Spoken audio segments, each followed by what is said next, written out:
there, folks. Welcome back to the channel. Recording on a Friday, the usual thing. We're doing the pickups video once again. Not a ton of stuff here, but it's some pretty fun and quality pieces, I would say. Definitely enjoyable. I think next week will be a little bit more fulfilled because I do have a Ship My Cards package coming in, so that's usually a harbinger of some very interesting stuff, and it'll be a cool bit of variety as well. So let me put the sticker a little bit further back here. Throw that back there. Let's move this over. And like I said, it's going to be a handful of items. One other thing I'll include here just briefly, just because it amused me. And I recommend it to you if you're interested in kind of any music or music-related content. There's a YouTube channel called Todd in the Shadows. It's been out there for a long time, and it does a lot of different series. And one of them is called Train Records. And they talk about different bands that had a record that presumably, ruined their career, or that they had maybe a one hit. So Train Records is one that I do recommend because it's a lot of fun. But he does have another series where he talks about these bands that presumably only had one hit, and basically one-hit wonders. And then sometimes it turns out that the band had other hits and things like that, so he'll kind of contest that. But he does it like in a video essay format. And it is very sarcastic humor, so if you enjoy that kind of thing, it'll be fun. So I ended up picking this up from The Beat Goes On, which is used CDs and used records and stuff like that. I picked up a copy of the Cardigans, Gran Turismo. And if any of you are familiar with this band, they're the ones who did Love Fool. And the rest of their career was actually very different as far as the type of music they do. So it's very amusing to me. And Gran Turismo actually has one of their other singles that did well in a different genre. So I'll recommend, if you do get a chance, check out Todd in the Shadows and look up the Cardigans, specifically his episode on them. And he does a really good run through. So it's kind of fun. So I ended up picking that up along with some other CDs just for kicks. The other one I'll give you as well that was in the Train Records one was this Oasis. This is Be Here Now. So if any of you are familiar with that one, that was a bit infamous. Oasis would go on to do other albums after this, but this was the third album after two huge monster albums, and it was kind of an infamous record in the sense that it kind of derailed the trajectory they were on up until that point. That isn't to say they didn't produce good records after, because from what little bit that I've had a chance to listen to, they did produce some other really good stuff. So it's one of those things I'm looking forward to a deep dive, but I did want to get it just because it's an infamous record. I thought it'd be kind of fun to get a copy just to have some fun with. But anyway, I do still pick up CDs from time to time and then put them in a stack, but it's one of those things that's just kind of fun to have. Anyway, let's get into the business at hand here. Enough of miscellaneous stuff. Let's get into some cards. So right now what I'm going to do is I'm going to split this up into a couple of categories. So this first one is just kind of filling a little bit of gaps. 2004, 2005, if memory serves me, I think that's right. 2004, 2005.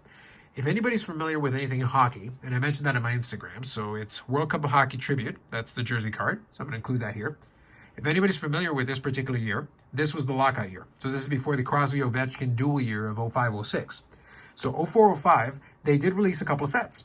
But what happened was, as a result, since there weren't a lot of sets made without a hockey season, the hockey season ended up getting canceled.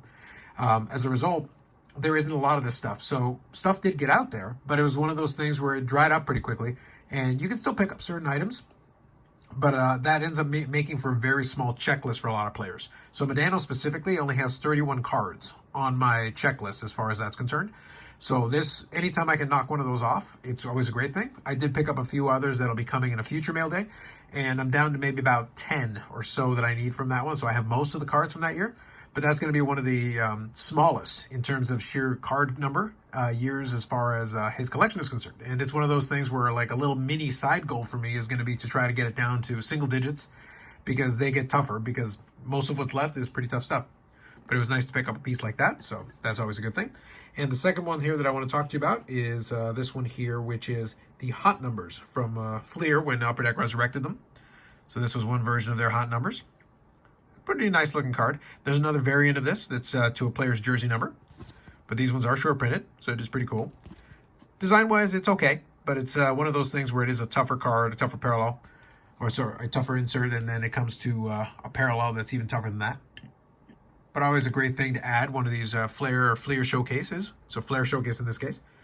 Pretty sweet combination. So I'm starting to fill in stuff like this, where I'm looking for different inserts and things that are a little bit more obscure. Now the latter portion of this is actually two cards, but I'm going to put them together, and then I'll give you a quick story about it. So 09-10 Ultimate Collection. So we've got the Ultimate Signatures, Jamie Benn and Mike Modano. Pretty obvious why I have these, but quickly I'll just say this is kind of a thank you to Brad Harland. For those of you familiar with the live stream, know that Brad has been a staple the last little while here and there as far as the live stream is concerned. He's also with AMG Collectibles and PSA Canada, and he's become a good friend and a friend of the channel as well. And he was nice enough to pass these along to me. He did mention them in a live stream, and he was nice enough to send them along, and I do appreciate it. So thanks again to Brad for that.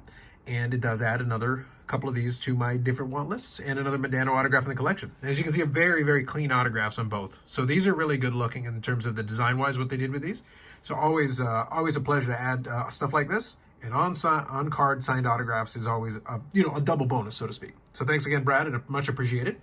Now, what that leaves us with is it leaves us the count. We do have a little bit of an update on it. Not a lot of cards, as you can see from the Modano collection, added this week. But that leaves us to 2,261 different, with 216 autographs with the new edition here as well, and 514 memorabilia cards with the new edition from that category. The hot numbers is obviously just an insert card, but good additions all around. So that is the current state. And then, like I said, next week, I think we're going to have some fun as far as adding a nice little variety of things.